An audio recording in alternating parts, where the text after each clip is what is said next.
Bonjour à toutes et à tous. Donc on va toujours dans le même thème, théorie des groupes, application à la chimie. On va essayer de voir dans cette vidéo qu'est-ce que c'est que tout d'abord les tables de caractères et comment ils sont établis ces tables-là.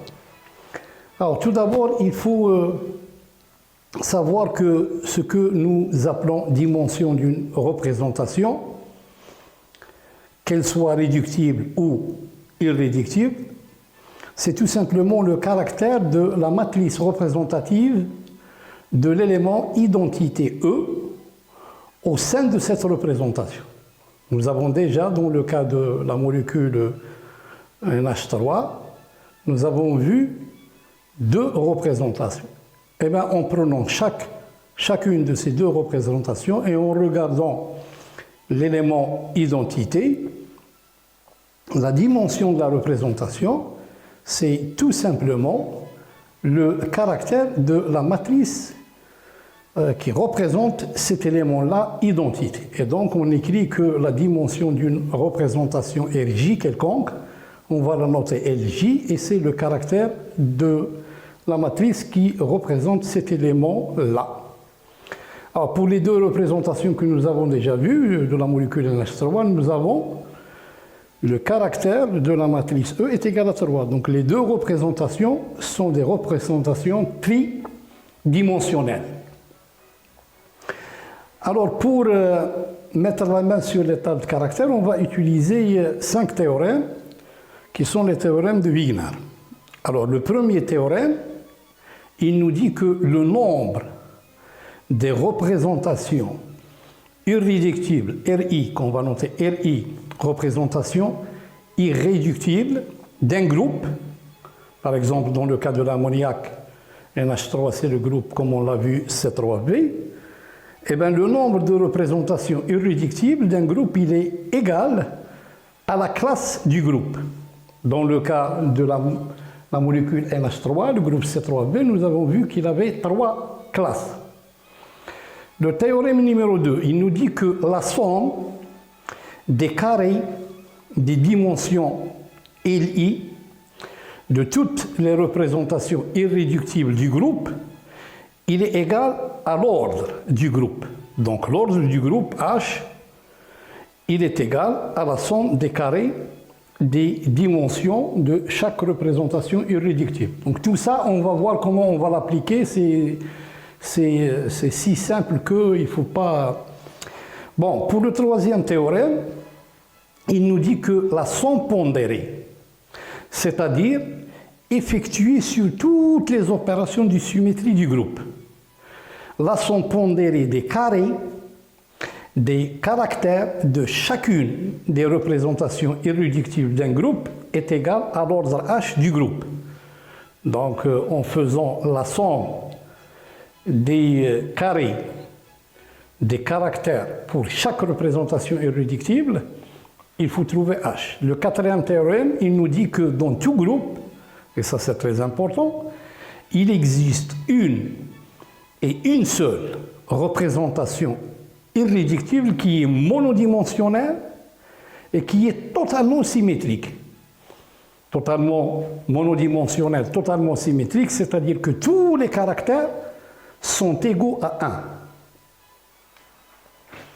Le cinquième théorème, il nous dit qu'il faut regarder les caractères d'une représentation irréductible comme étant les composantes d'un vecteur.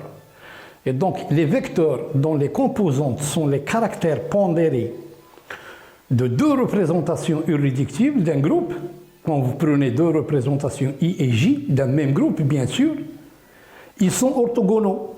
C'est-à-dire quand on fait la somme des produits des caractères de deux représentations, qui I, qui J, eh bien, elle est égale à sigma IJ, donc là c'est le symbole de Kronecker, fois H. Et donc on va prendre 1 si I est égal à J, et c'est 0 si I est différent de J. Hein, c'est comme le produit, quand vous faites le produit scalaire de deux vecteurs d'une base. Exactement. Il faut que ça soit orthogonal. Alors nous allons appliquer ces 5 théorèmes l'un après l'autre pour écrire la table des caractères d'un groupe. On va l'appliquer pour la molécule de l'ammoniac, puisqu'on a traité cette molécule-là, c'est-à-dire le groupe C3V. Alors, qu'est-ce que c'est qu'une table de caractères? Une table de caractères, il se présente comme un tableau où vous avez 2 entrées. En haut figurent toutes les classes d'opérations de symétrie du groupe en question. Donc chaque groupe, il a une table de caractères. Et verticalement et à gauche, il y a les symboles des différentes représentations irréductibles du groupe que possède ce groupe-là. Alors, nous avons vu que la molécule NH3 a 3 classes d'opérations de symétrie, que sont l'identité E, les rotations et les 3 symétries sigma. Donc, 3 classes. E, 2 opérations de rotation, c'est pour cela que je note 2C3, c'est-à-dire première rotation C1,3, deuxième rotation C2,3, et nous avons 3 plans sigma B. Et 6 opérations. Donc ça nous donne la classe de ce groupe C3B, il est égal à 3, et l'ordre est égal à l'ensemble des opérations C6. On va appliquer le premier théorème qui nous dit que, puisque la classe est égale à 3, donc nous avons 3 représentations irréductibles, pas plus. Nous n'avons ni 2 ni 4. On a 3 représentations irréductibles que nous allons noter RI1, RI2 et RI3. Et donc, la table des caractères de ce groupe va se présenter de cette manière-là. Vous avez un petit tableau avec 2 entrées. En haut, tout à gauche, on note le groupe, c'est C3V. En haut, on va mettre les 3 classes, E, 2C3, 3 sigma B. Et on va écrire à gauche, verticalement, les 3 représentations irréductibles RI1, RI2, RI3. Bon, la dimension de chaque représentation irréductible, nous avons dit que c'est le caractère de E. Donc pour RI1, je vais noter que cette dimension, c'est L1. Ensuite, pour RI2, c'est L2. Et pour RI3, c'est L3. Et donc, c'est de cette manière que va se présenter la table des caractères. Donc, d'après la définition de la dimension d'une représentation qui est donnée plus haut, donc L1, L2, L3, ils vont représenter les dimensions des 3 représentations RI. Maintenant, si j'applique le théorème numéro 2, nous avons L1 au carré plus L2 au carré plus L3 au carré doit être égal à 6. La somme des caractères, la dimension d'une représentation irréductible, c'est le caractère de la matrice qui correspond à E. Donc quand on fait la somme, on doit trouver l'ordre qui est 6. Donc on doit chercher 3 entiers, L1, L2, L3, vérifions cette équation. Bien. Donc, il n'y a pas de solution sauf une qui correspond à 2 entiers qui sont égaux à 1. Et le deuxième, donc le deuxième, c'est 2. Parce qu'on a L1 au carré plus L2 au carré plus L3 au carré égale 6. Alors, comme on a un théorème qui nous dit qu'il existe toujours une et une seule représentation irréductible qui est monodimensionnelle, donc l'un de ces 3 nombres, L1, L2, L3, doit être égal à 1. Et donc du coup, ça nous laisse 2 autres solutions pour L2 et L3. L'unique solution, c'est 1 et 2. Et donc, ici, on doit écrire sur la première colonne qui correspond AE, à la classe E, c'est 1, 1, 2. D'accord? Et donc, on avance un tout petit peu. Donc, le groupe C3b, il possède donc deux représentations irréductibles qui sont monodimensionnelles, c'est-à-dire L égale à 1, que ici je note RI1 et RI2, et une représentation qui est bidimensionnelle, puisque la dimension est égale à 2. Le théorème 4, il stipule que dans tout groupe, il existe une et une seule représentation irréductible qui est monodimensionnelle et totalement symétrique, c'est-à-dire que tous les caractères sont égaux à 1.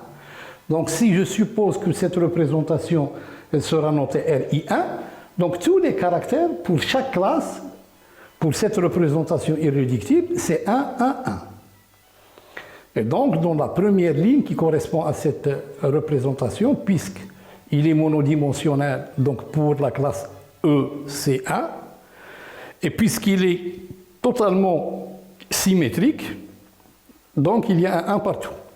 Et ça, c'est général, vous allez le trouver presque dans toutes les tables des caractères des groupes. Alors, ce résultat remarquable, il est valable pour toute table de caractères, et la première ligne de cette table, il est toujours composée uniquement de caractères égaux à 1.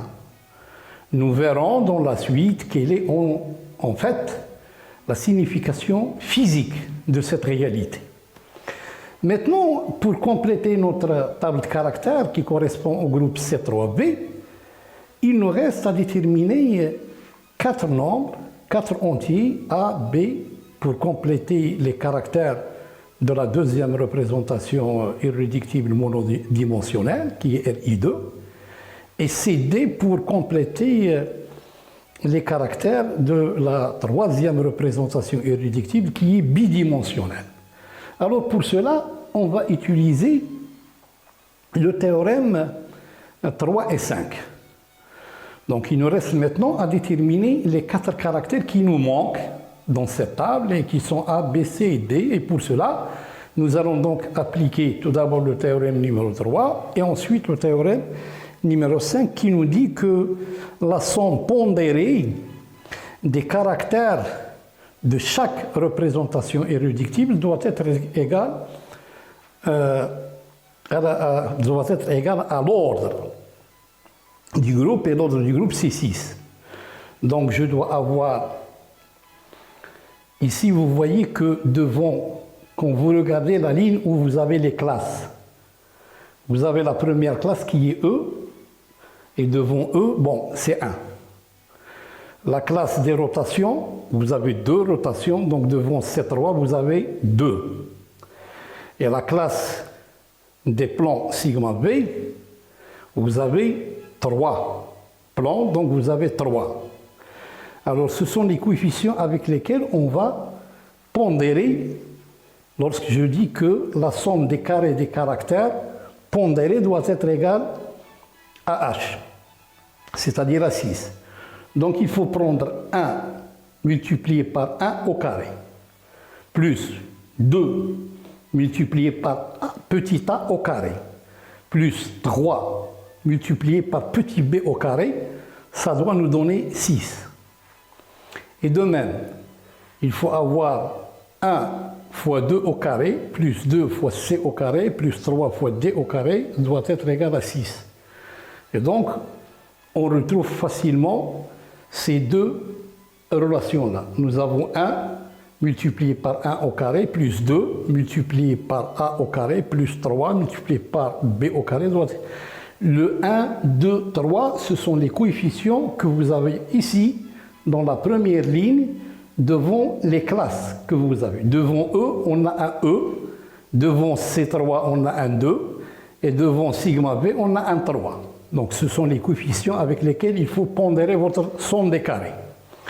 Et donc on se trouve avec ces deux équations. Donc pour la représentation irréductible RI2, on trouve la première équation. Pour la deuxième représentation irréductible RI3, on trouve la deuxième équation, qui est donc 1 fois 2 au carré, plus 2 fois c au carré, plus 3 fois d au carré, qui est égal à 6. Et donc, à partir de ces deux équations, plus l'équation de l'orthogonalité, on va essayer de calculer A et B. Le théorème numéro 5, il permet d'écrire, si je fais l'orthogonalité, pour faciliter la chose, entre RI1 et RI2. Donc, c'est toujours la question des coefficients 1, 2, 3, les coefficients de pondération. Et les caractères, il faut faire comme dans le cas, c'est un produit scalaire tout simplement. Donc si je prends R1 et R2, il faut multiplier 1 avec A, plus 1 avec A, plus 1 avec B.